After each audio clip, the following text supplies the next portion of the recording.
Hello, good evening to you and welcome to the Independence Day edition of News 360 live from the News Hub here at Desoe Kanda. I'm Natalie Fort. And my name is Alfred Okanse. Coming up in the bulletin tonight.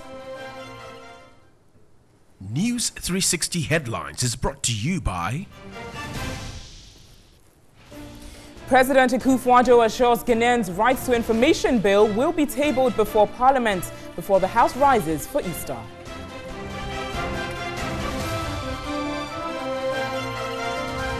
There is, however, one piece of the anti-corruption framework that is yet to be put in place, the Right to Information Bill.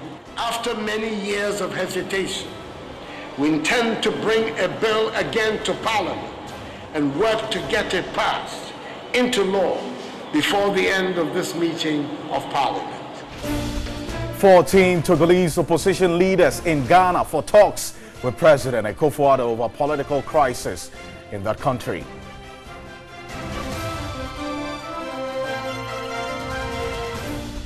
Also ahead this evening, as Ghana joins the rest of the world to mark International Women's Day, we throw the spotlight on the physically challenged Enonam Louisa AC, who has braced all odds to make an impact wherever she finds herself. Also on the international front, Sierra Leone to go to the polls tomorrow, Wednesday, March 7, to elect a successor to President Ernest Bai Koroma.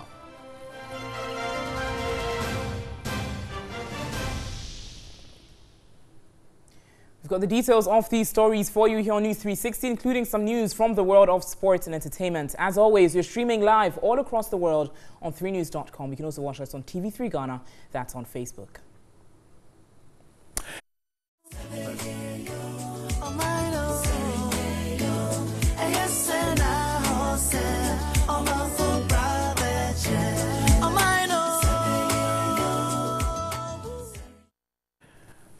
And as we celebrate Ghana 61 years after independence, the 61st independence anniversary celebrations here, the Media General, the hashtag is that's our day 61, hashtag our day 61, and the hashtag continues for the month of March here. That's we celebrate GH, as you can see, exhibiting the rich culture of Ghana in our clothing. Now, President Akufo-Addo has pledged his government's commitment to work to pass the Right to Information Bill before Parliament goes on recess. For years, successive governments have promised but failed to have the bill passed. The bill will enhance transparency and deepen accountability in Ghana's democracy. There is, however, one piece of the anti-corruption framework that is yet to be put in place, the Right to Information Bill. It would increase transparency and add another critical weapon to the armory in the fight against corruption. After many years of hesitation, we intend to bring a bill again to Parliament and work to get it passed into law before the end of this meeting of Parliament. President Akufo-Addo is not the first president under Ghana's Fourth Republic to make this promise. In fact, nearly all his predecessors made a similar pledges about passing the bill. Article 21, Clause 1F of the 1992 Constitution states, all persons shall have the right to information subject to such qualifications and laws that are necessary in a democratic state. But this right is yet to be fully realized by Ghanaians due to the lack of the Right to Information law that will give legal backing and clearly outline the composition of this constitutional provision. For over a decade, the Right to Information Coalition and other civil society groups have been pressurizing successive governments to pass the Right to Information Bill, but to no avail. The Right to Information Bill was first introduced in Parliament nearly 10 years ago. The bill came close to passing during the 6th Parliament, but again, the House failed to pass it. Anti-graft campaigners and other civil society groups did not hold back their dismay. They accused both the NDC and the MPP consistently of failing to show the needed political will in deepening transparency in Ghana's democracy. The question lingering on the minds of many political watchers now is whether the Akufo-Addo-led administration will fulfill its promise to pass the Right to Information Bill, or it will join what has become a political bandwagon. Only time will tell.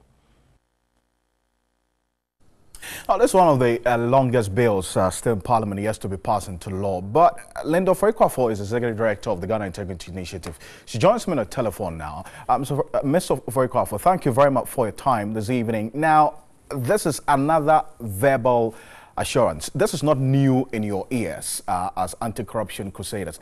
How does this one from the President, Akufo-Addo, sound to you today? Thank you very much. I am sure that many civil society activists who are actually leading the fight against corruption in this country would say that this kind of promise from the President must be taken seriously. And we have actually already discussed, and I think we can say congratulations is in order. We say so because we have been having some strategic meetings, and we have been planning on how to launch a very action-focused campaign on the RTI after the successful passage of the Special Prosecutor Bill into law. And we have actually issued some communique some few weeks back, which we actually circulated widely, and we're actually planning to launch some serious campaigns on the 14th of March. And so I am sure this news is good to us. You remember, we have had presidential candidates, we have had vice presidential candidates, vice presidents, ministers of information promising us in the past. But then if this is coming from the president of the nation, then we cannot belittle this. We are very sure that he knows the implication of another promise. And to give us such a very gargantuan promise on an Independence Day, I think we need to commend him and then tell him that we are supporting and we are watching the space, and we are going to mount down the clocks, and that which we call it, we are going to actually count down clocks to see whether this will come to fruition. Actually, has promised us that the bill, which has been with Cabinet for God knows how long, is going to move to Parliament, and we're actually planning to ensure that we get a bill in Parliament before May ends. So for us who have been in the strategic meetings, we are very much happy about this news, and we think it's the best news for the day, an Independence Day celebration, but we are going to watch the space. We also want to actually tell Parliament, if Cabinet actually moves this bill and lays it before the House, we are ready to work with them as we have done in the past. I'm making reference to the RTI Coalition and all other CSOs and the newly inaugurated RTI Action Campaign Group. We are going to work with them to ensure that we get this important legislation in place to support all our anti-corruption efforts. I mean, RTI means a lot to the fight against corruption, and we are ready to support. Right, Madam, I mean, this particular bill came close to being passed to law in the previous Parliament, only for it to suffer the last-minute blow. Now, this particular promise has a timeline. The President talks about working to get it passed into law before the end of this meeting of Parliament. Now, what are you going to be doing now till that particular timeline to mount the necessary pressure to have this bill passed into law, very critical to the fight against corruption? I think I mentioned one earlier on. I said we are going to mount a giant clock, a countdown clock. All the other promises have come with timelines, but this timeline is very, very important. If I heard rightly, I heard the President saying that he would take the bill to Parliament before Easter. Am I right? Yes. If that is what we heard, and that is much easier to monitor because the space and the time is very, very close. And I'm sure the President will not make such a promise to the nation if he doesn't know what he's talking about. I'm sure we believe in him, and we know he will do the right thing as he has promised us. So we are actually supporting and encouraging and congratulating him. Apart from that, I earlier on mentioned we are going to launch a campaign. We'll still go ahead and launch a campaign. Right. And then we are doing it on the 14th. Initially it was planned for the 8th, but it's moved to the 14th because of the International Women's Day. And so on that day, you get to know. There are so many things we are going to do, celebrity endorsement, so many things. We are going to launch an RTI Hall of Fame and all those things. I don't want to give you all the details. You need to be at the press center to see this particular lunch. It's going to be great, and we are inviting all media people. Linda, thank you for your time this evening. Thank you. Linda Foikwafo is the Executive Director of the Ghana Integrity Initiative, the local chapter of Transparency International. Let's stay on stories relating to Independence Day, as the government is to capitalize on bauxite to raise over $500 million for infrastructural development. Part of the amount is to be used to construct a bauxite mineral refinery. President Akufo-Addo made the disclosure at this year's 61st Independence Anniversary celebrations in Accra. President Akufo-Addo recalled the phenomenal economic growth of Asian countries in the early 1970s and emphasized that Ghana shared the same per capita income with Malaysia and Korea in the 1960s. President Akufo-Addo expressed worry at mismanagement of the country's natural resources, which has been the bane of her underdevelopment. Mismanagement, corruption, and high fiscal deficits have become the hallmarks of our economy, which we finance through borrowing and foreign aid. It is time to pursue a path to prosperity and self-respect for our nation. To set the economy on right footing, he said, government has concluded discussions with private partners on the use of the bauxite mineral. The bauxite mineral is expected to be an alternative financing model for infrastructure after it has been mined in commercial quantities and is expected to raise more than $500 million a year. Part of the amount would be used to construct a bauxite mineral refinery. The president expressed confidence that capitalizing on the bauxite mineral will spur Ghana forward. Bauxite in its raw form is worth about $42 United States per metric ton. Processing it just one stage further into alumina oxide will fetch twice that amount. Refining the alumina oxide into alumina will increase the value by 7 times, and smelted aluminium fetches 100-fold what it gets in the raw state. To maintain macroeconomic stability, President Akufo-Addo spoke about his strong commitment to tackle corruption. The President of the Federal Republic of Nigeria, Muhammadu Buhari, praised President Akufo-Addo for setting up the Special Prosecutor's Office. I congratulate both the government and the Parliament for the quick passage of the Office of the Special Prosecutor Act and its signing into law. Your Excellency can be assured that you have a good partner in me as I look forward to any form of collaboration between Nigeria and Ghana in tackling the menace of endemic corruption. The theme for this year's celebration is Ghana Beyond Aid. Still on some independence issues there. Some political party representatives at the 61st Independence Parade have embraced the president's Ghana Beyond Aid vision, but called for a more practical strategy in achieving it, else it remains a political rhetoric. But others want a national development plan as a starting point to achieving the goal. So the 61st Independence Day parade just ended, and the president drummed home his vision. The Ghana Beyond Aid agenda is still on, urging Ghanaians to come on board as we all strive towards achieving this goal. But how can we achieve this goal? Is it remaining a political rhetoric, or what practical steps are needed to be taken, and how does other people see the journey? So far, let's speak to some dignitaries that made it here at the parade to find out what they also think about this vision. It's not about rejection of help, it's about self-sufficiency.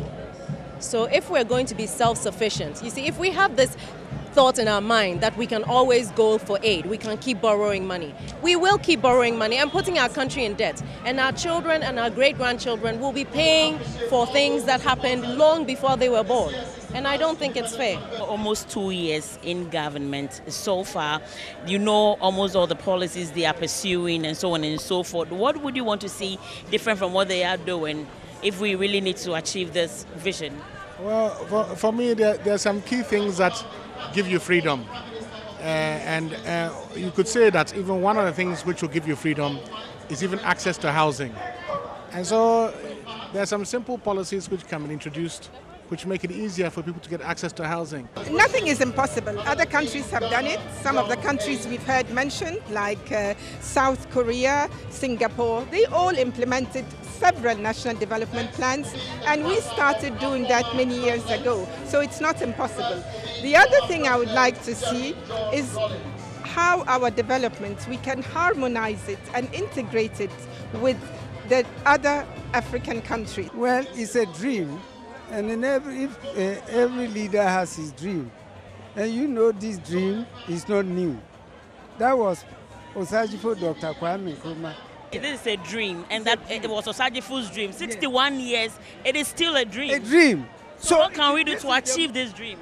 To achieve this dream, it means all Ghanaians must participate in it. We don't make developmental projects as partisan. It means that is why we have now tried to create a national development plan. That whether he's in government today or not, the next government will have to continue with what we have started. Beyond the sloganeering and President's daily shout about Ghana Beyond Aid, there is no proper framework, step-by-step actions that we need to put in place to ensure that we are able to manifest Ghana Beyond Aid. We are a nation of deficit in almost every facet. Deficit in infrastructure, deficit in health, deficit in education, deficit in every department that you are coming out. Above all, the unemployment rate that engulfs us is alarming. It has led to all manner of social vices, including armed robbery. So when the president is shouting on the rooftop, Ghana Beyond Aid, what is the roadmap? Ghana must be beyond aid. We should not always go and borrow for borrowing's sake to pay our bills. We can generate that income here by helping the government planting for food and jobs. If we produce locally, and I mean production of organic products, I'm adding organic products. There's a whole world out there in the Western world. Well, Catherine from Pumar with that. Then, still in line with Ghana's 61st anniversary, we asked the question, how well do you know your history? This is what we sought to find out at the Independence Parade grounds in Takoradi in the Western region as the nation commemorated its 61st independence anniversary. Our Western regional correspondent, Eric Yao Ije, has more. I am currently standing at the Takoradi Jubilee grounds, and behind me is the parade marking the 61st independence anniversary celebration of Ghana.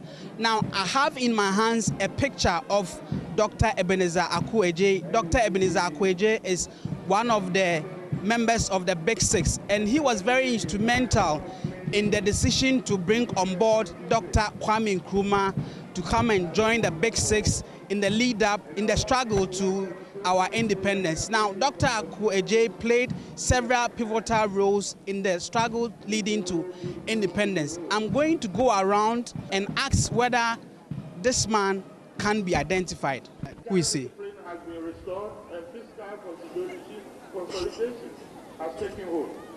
How are you? I'm fine. Do you know this man? No. You don't know him?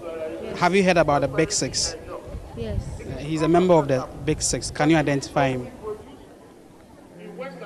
Kwame Nkrumah. Dr. Kwame Nkrumah. Okay, thank you. Have you read a bit about Ghana? Yeah. So I suppose you have heard about the Big Six. The Big Six. Yeah. Heard about them? Maybe. Can you help me identify this man? Can you, Jasper? No, I can't. You can.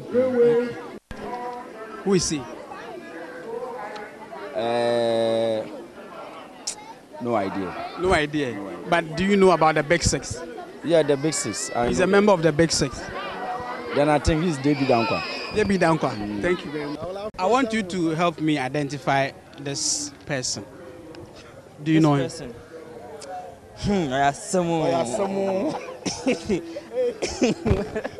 But have you heard about the Big Six? Yeah, of course, I've heard about Big Six. He's a member of the Big Six? Yeah. So help me identify him. I think it's JB Dankwa. Who? JB Dankwa. What about you? Ado Dankwa. Yeah. Good afternoon. Please, can you help me identify this man? Yes. Akweje. Dr. Akweje. Who is he? Akweje is one of the 6 gentlemen who fought for this country. Is that the only thing you know about him? Yes, and I don't.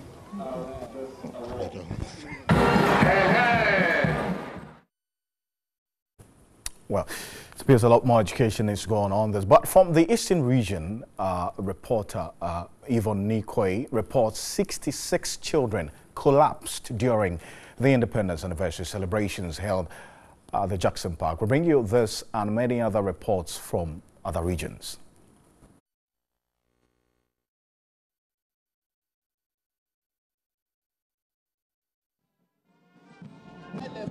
The Independence Day ceremony, which was held at the Jackson Park in Koforidua, lasted for 4 hours. School children were smartly dressed for the celebration. There was gymnastics and taekwondo display. However, Red Cross recorded 66 school children collapsing during the celebration. This raised concern about the late start of the event. In Accra, the program started at about 9:30 a.m. Unlike during previous years, when such programs began as early as 8 a.m. and closed before midday. This was to prevent school children and others from standing for long hours and fainting. For the first time, the trooping of the band was performed by student cadets selected from various senior high schools in the New Jobin municipality. And in Kumasi, about 70 school children and security personnel fainted during the anniversary celebration. Meanwhile, 32 schools participated in the parade. From Kintampo in the Bonahafo region, 33 school children and 3 cadet groups also marched. Some children also collapsed. The municipal chief executive of Kintampo North, Michael Sarkodie Boafo, called for peace among feuding factions on chieftaincy and land disputes in the area.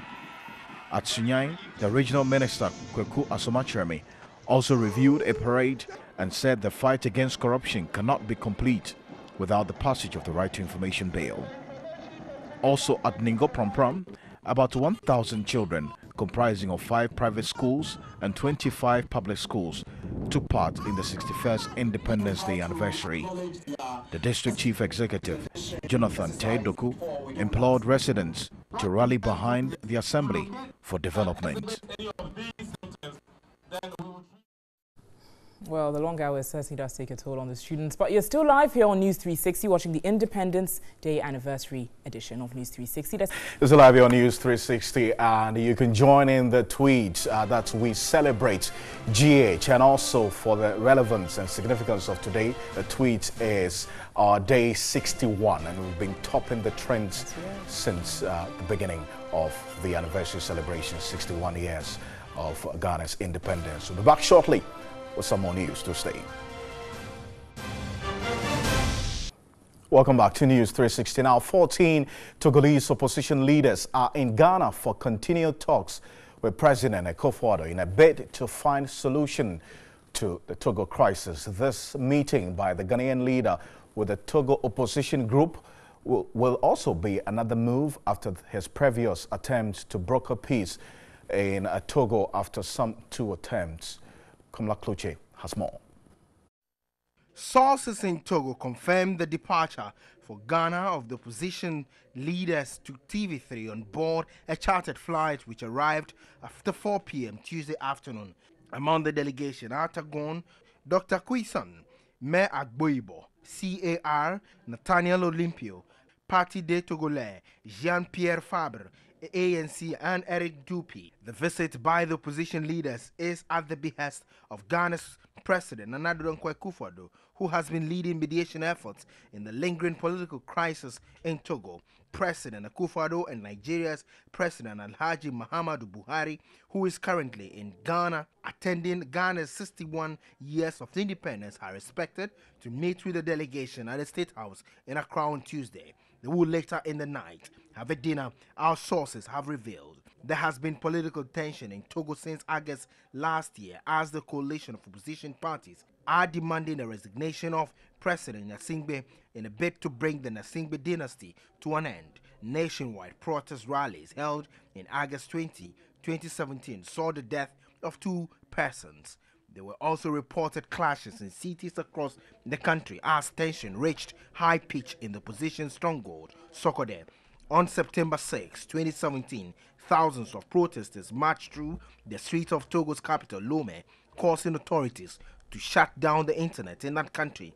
The situation caused scores of Togolese to flee the country. In February this year, the Togolese government and a coalition of 14 opposition political parties agreed to implement a number of measures aimed at building trust and confidence amongst the political actors in Togo. This was contained in a communique issued on Monday, 19 February 2018 at the end of the first dialogue meeting held between the parties. This was facilitated by the President of the Republic, Nana Addo Dankwa Akufo-Addo, and aimed at finding a lasting solution to the political impasse in Togo. In October 2017, President Akufo-Addo intervened by initiating talks with the political actors in that country in an attempt to ensure political stability for peace to prevail. Oh, that was Komla. So this is some exclusive information we had from our sources in Togo there, given up to you. But I've been joined on the telephone by Eugene Ahene. He's the Director of Communications at the Presidency. Zain, thank you very much for your time. Good evening to you. Can you give official confirmation to this story and the details as we do have it? Alfred, good evening, and good evening to your listeners. Yes, dating back to some 7 months ago, the President has been engaged in facilitating talks between the leadership of the coalition of 14 opposition political parties in Togo, as well as with the government of President Faure Gnassingbé, aimed at finding a lasting solution to the crisis in Togo. It is for that reason, and it's for the continuation of the dialogue process that the President has initiated, that we have some of the leaders of the coalition of 14 opposition parties in the country at the moment to continue talks with the President. You recall that at the very last meeting held between the President and the feuding parties in Togo, he was able to ensure that, firstly, the government released 45 out of the 92 political prisoners that were being held, and also was able to ensure that at least the opposition parties had agreed to suspend any protest or demonstrations until the end of the dialogue process. So this is a continuation of the process the President has begun, and at least he tomorrow, God willing, he'll be meeting the leadership of the 14 opposition parties at the Flagstaff House tomorrow. I see. Now, what has been the progress in this talk so far? I'm talking about the fact that we see a certain level of commitment from the opposition side. From what you do know, is it being complemented by the posture of Faure Gnassingbé and his government? Oh, I believe so. And as I stated earlier, at least everybody wants, at least from what we gather, it looks like at least as much as possible, everybody would want the country to return to being a peaceful, stable country. And as I said earlier on, at the last meeting, at least the 45 out of 92 political prisoners, let me put that in quotes, who are being held behind bars, at least were released as a sign of, let's say, appeasement towards the opposition. Likewise, the opposition also stated that they were going to suspend all protests. So I believe it's just those two appeasement decisions that were reached at least goes to show that at least both parties are determined to ensure that they would, as much as possible, try and find ways and means by which they will be able to reach a lasting solution to find a lasting solution to the crisis. So I believe at least progress is being made, and we are confident that at least hopefully and very soon we should reach a solution to this particular impasse. Good to know, but how long are they expected to be here? And what's going to be the details of the meeting? That is, if you're able to share with us. The meeting basically is at least from what it has been agreed on, is just for them to meet tomorrow. It depends on how progressive the meeting or the talks end up being. Hopefully, we are expecting it should be a one-day thing, but it depends on, these things you can never be so sure about how these things end. We are just hopeful that tomorrow it should end, and just like what we've done in the other 2 meetings between the opposition parties and the government, at least a communique to that effect will be put out, or whatever decisions that are reached definitely will be put out. I mean, there's not going to be any secrecy in this. We've done it in the first instance, the second instance, so I'm certain that whatever be the case, I'm sure we'll put out any information that comes out of the meeting with the president. Zion, thank you, and do have a good evening. Eugene Ahin is Director of Communications at the Presidency, confirming that exclusive information we had from our sources in Togo, that Ghana dispatched a plane to Lomé to airlift 14 opposition political party actors in Togo to Accra for continued talks to find lasting solution to the political crisis in Togo at the instance of President Akufo-Addo.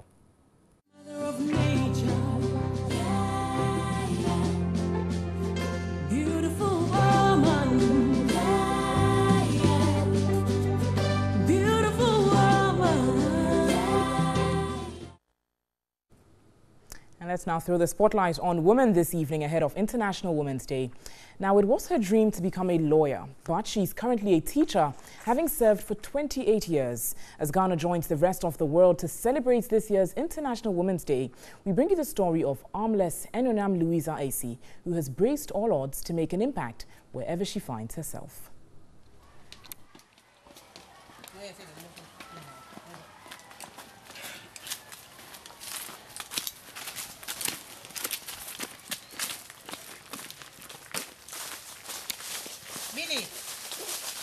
It's 6 a.m. and Enonam has already started her usual daily routine. She takes her 2 biological and 1 adopted son to school before heading straight to the market to buy food items needed for supper.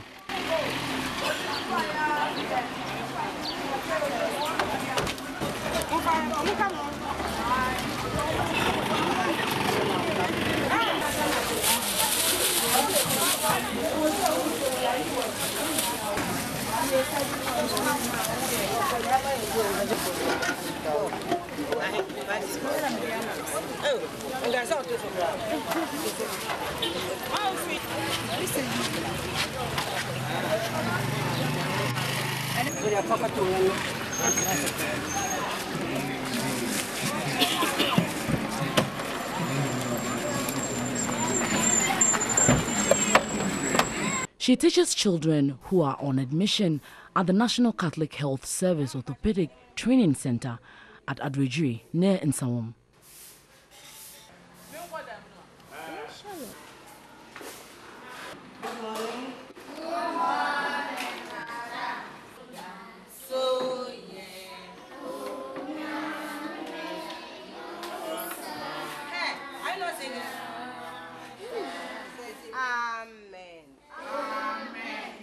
She was reposted from the Adredri Catholic School, where she had been teaching for 17 years. This is her 6th month with these children, but she is already a source of inspiration to them. She teaches students patience in classes 1, 2, and 3.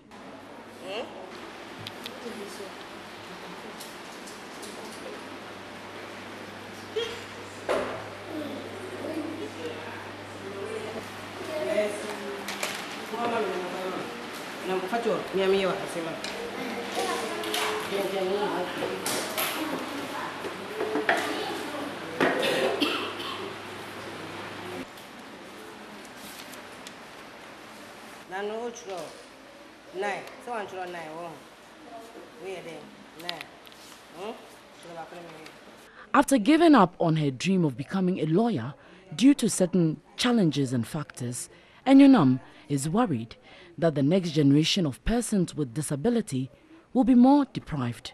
She laments how persons with disability are denied access to so many public places and the high level of insecurity they encounter. Parents of these children, many a times, they don't see their future to be bright.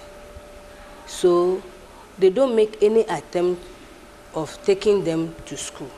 But if the government or the society try as much as possible to do little to help all of us, it will go a long way to help those of us who are old and then the young ones that are coming. She encourages persons with disability to dare to fulfill their dream. To be a disabled is not easy, but we shouldn't just see the way we are and the way the society is not helping us. We should at least push ahead, and by all means, one day they will also make it. Director of the facility, Sister Elizabeth Newman, believes Enyonam is a blessing sent from God. She recounts how accomplished Enyonam has become, having watched her grow up. It has been quite interesting watching her grow up and watching her become a young woman and now quite an accomplished woman. I'm very proud of her. I was very excited when the government sent Enyonam to our school as the headmistress. I think she is performing well, and I am not surprised. She has performed well in any particular job that she has been given. This sign is what? What is the meaning of this sign? I said to you, wait, I said to you, okay, wait here. Wait here. A very inspiring one there. Certainly disability is not inability. Incredibly inspiring. It's still live here on News 360. Time for some business news this evening. Segment is brought to you by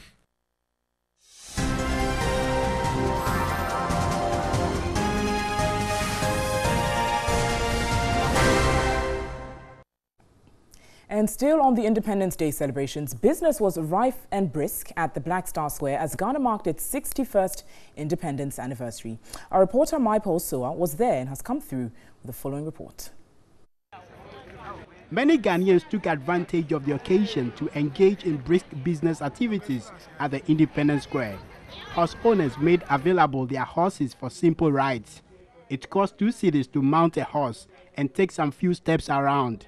Ebenezer Nate says so far he has made about 50 cedis and is expecting to make about 200 cedis before the day ends. I took the liberty to patronize his business and mounted a horse as well as to have the feel of Independence Day on horseback. It's good enough, so small. The business is going on. But we thank God the sun is rising for us. But while some were horse riding, others were busy photographing the horse riders for a fee. A picture cost 4 cedis. Bongo says he wants to take his share of the national cake and make some money. So far, he has taken about 60 pictures. Business is normal. Are people taking pictures? Well, they are taking. Though I came not so long ago, but I've had a few. So I'm okay with what I have now. An unusual business caught my attention. These fellows with body painting. Their bodies painted with the Ghana flag and the NPP colors. The sight was interesting. They make money from personal donations. When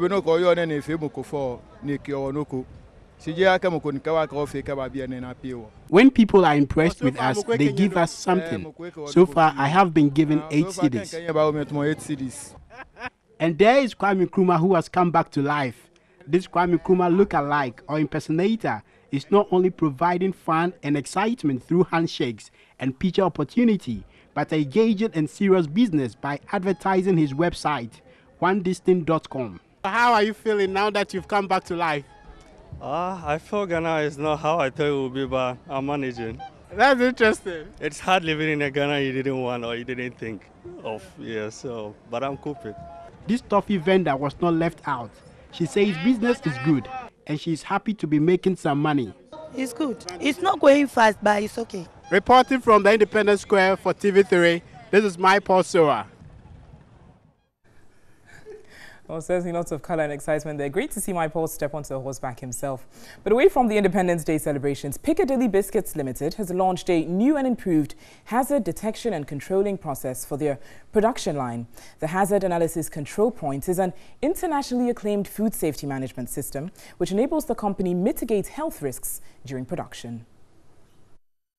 The Piccadilly Biscuits Limited, which has been in operation since 1956, is dedicated to producing high-quality, safe and healthy products for its consumers. Consequently, the company decided to install and commission the Hazard Analysis Control Point, HACCP.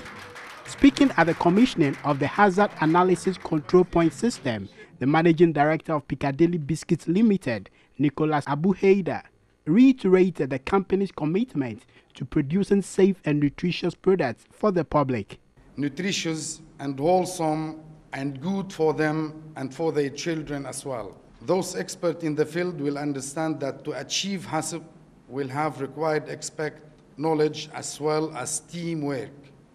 Throughout the last 12 months, the FDA for sure, the FDA have been actively involved in advising, helping, and supporting our bakery, and this support, along with the enthusiasm and energy of the team of Piccadilly, made rapid progress possible. The head of Food and Industrial Services Support Department at the Food and Drugs Authority, Ebenezer Kofi Essel, explained the need for more companies to upgrade to the HACCP system to ensure safety of consumables. If you look at the array of products that they have turned out, I mean, within this short period of time, the new packaging design, the labeling issues, and these things were things that they've been struggling with from time now. And with the HACCP in place, now you can see the vast changes. And we ourselves are overwhelmed that within this short period of time, and it's not because they put their hearts to it, they told themselves they can do it, they will push for it, and that's exactly what they did. The World Health Organization estimates that 1 in 10 people fall ill every year from eating contaminated food. Piccadilly Biscuits Limited is committed to working with the FDA to ensure their products are best for their consumers. And that's all the business news you've got for you this evening on News 360. Just visit our website, it's 3news.com, for some more business news. We've got some more news for you coming up shortly. Stay with us.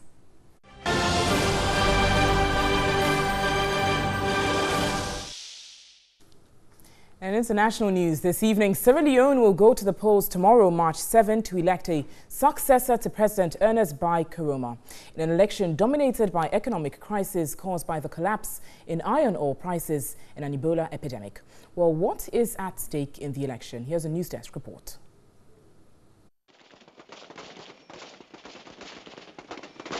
A civil war in the 1990s, fueled by conflict diamonds and fought in part by child soldiers, killed tens of thousands of people and wrecked Sierra Leone's economy. An iron ore boom, this millennium enabled years of double-digit growth after the war. But this was cut short by a 2014 Ebola outbreak and a sharp drop in the price of its vast iron ore reserves. The epidemic and the global commodities downturn shrank the country's economy by a fifth in 2015.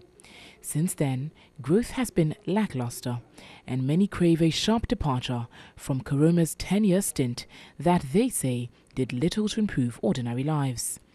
Sierra Leone is aiming to consolidate its democratic credentials and that of the West African sub-region when they go to the polls on Wednesday, February 7, to elect a set of political representatives. 16 candidates are vying for the top job, and 4 are seen as having a realistic chance of following outgoing President Ernest Bai Koroma, who has served his maximum 2 terms.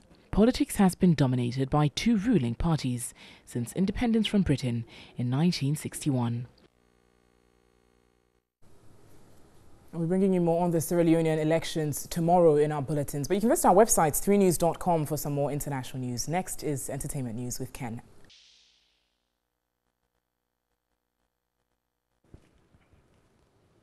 All right, so it's now time for some entertainment news with me, Ken Nana Kwejo Ado. Now, coming up, the month of March has been set aside to celebrate everything made in Ghana at the 61st Independence Anniversary celebration at the Black Star Square today. TV3 set out to find out how people upheld the Ghana Wear theme. The Wear Ghana agenda appeared lost on most people who thronged the Black Star Square to witness the commemoration of Ghana's 61st Independence Day celebrations. There was a sea of spectators, most of them clad in regular clothing, with no indication of interest in the theme of the month. However, some persons did the theme justice.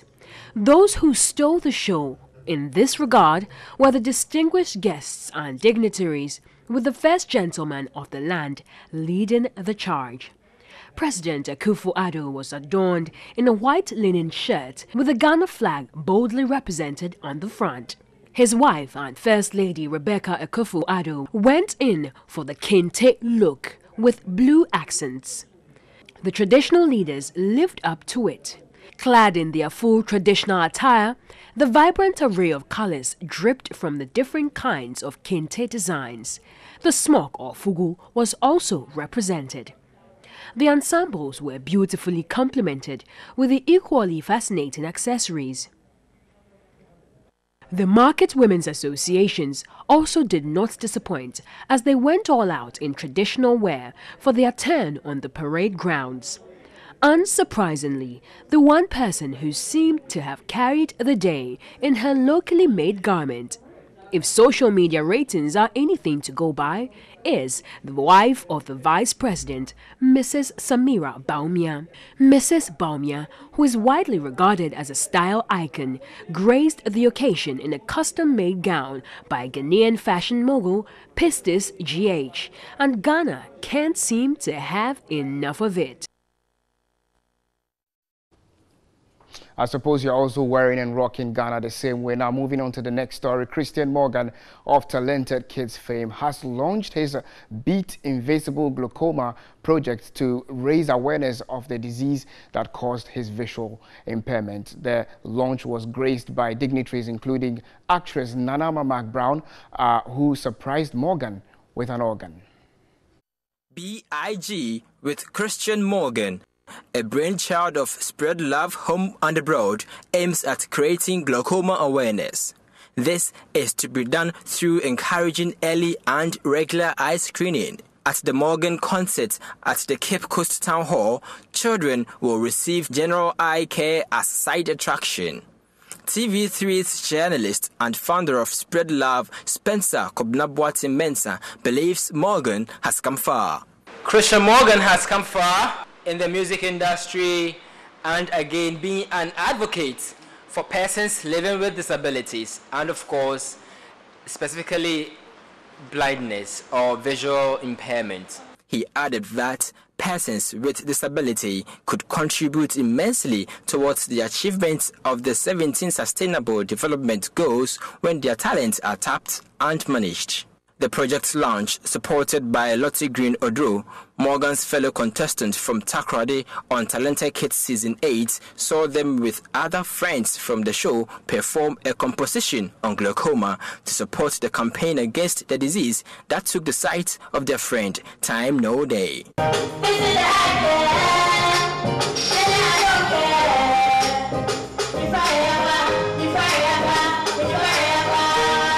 Christian Morgan was surprised with a birthday gift of an organ provided by actress Nana McBrown, who had earlier promised Morgan an organ and a microphone. Morgan was excited. On behalf of McBrown's Foundation, my husband, we are here with your organ. The organ will help Morgan create rhythms for his composition. So that was Morgan with the organ right there, bringing an end to the entertainment news right here on News 360 with me, Nana Kwejuado, brought to you by FunMax and Vodafone Power to you. Handing over now to Natalie and Alfredo Kansina. Yeah, we rock G. Yes, we rock G.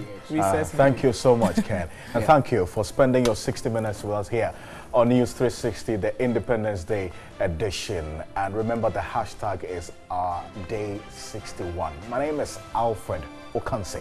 And I'm Natalie Force. There's more news on our website, 3news.com, and news at 10 will simulcast on our sister station, 3FM 92.7. Thanks so much for watching. Have a lovely evening.